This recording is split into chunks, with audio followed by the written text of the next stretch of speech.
মাত্র 1 প্যাকেট দুধ দিয়ে আজকে একটা অসাধারণ জিনিস বানাবো। প্রথমেই ছোট ছোট 3টে বাটিতে 3 ভাগে দুধ ভাগ করে নেব।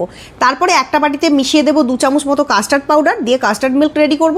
আরেকটা বাটিতে মিশিয়ে দেবো একটুখানি 4 চামচ মতো আমুল পাউডারের গুঁড়ো, আর ছোট বাটির 1 বাটি চিনির গুঁড়ো, সেটা দিয়েও একটা স্প্রেড বা মিক্স তৈরি করে নেব। আর আরেকটা ছোট্ট বাটিতে অ্যাড করে দেবো একটুখানি কেশর, দিয়ে কেশর দুধ রেডি করে নেব। তারপর নিয়ে নিচ্ছি কয়েক পিস পাউরুটি। পাউরুটির প্রত্যেকটা ধারগুলো কেটে এইভাবে করে সরিয়ে রাখবো।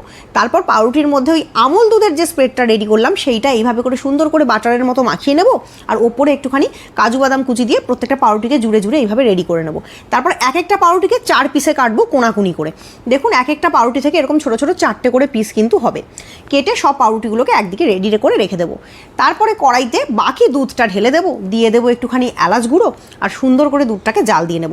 একটুখানি রিডিউস হয়ে যাওয়ার পরেই অ্যাড করে দেবো কেশর ভেজানো দুধ, আর একটু একটু করে কাস্টার্ড মিল্কটা দিয়ে খুব সুন্দর করে কাস্টার্ড মিল্ক বানিয়ে নেব। তারপর অ্যাড করে দেবো কিছুটা চিনির গুঁড়ো, আমি 2 চামচ মতো দিয়েছিলাম। তারপর গরম গরম এই যে মিশ্রণটা সেটা ঢেলে দেবো ওই যে রেডি করে রাখা পাউরুটিগুলো রয়েছে তার ওপর। তারপর আর কিছুই না, ওপরে দিয়ে দিচ্ছি একটুখানি ড্রাই ফ্রুটস, আমি কাজু দিয়েছিলাম, আপনারা অন্য কিছু থাকলে দিতে পারেন। এরপর রুম টেম্পারেচারে এনে 3-4 ঘন্টার জন্য রেফ্রিজারেট করে দিন। ফ্রিজ থেকে 3-4 ঘন্টা পর যখন বার করে খাবেন, একটা টুকরো মুখে দেওয়ার পরেই মনে হবে বাহ বাহ, শাহি টুকরা, পুরো রাজকীয় স্বাদ পাবেন, তাতে কোনো সন্দেহ নেই। খেয়ে দেখুন নিজেরা বানিয়ে, তারপর জানান কেমন হলো। টাটা।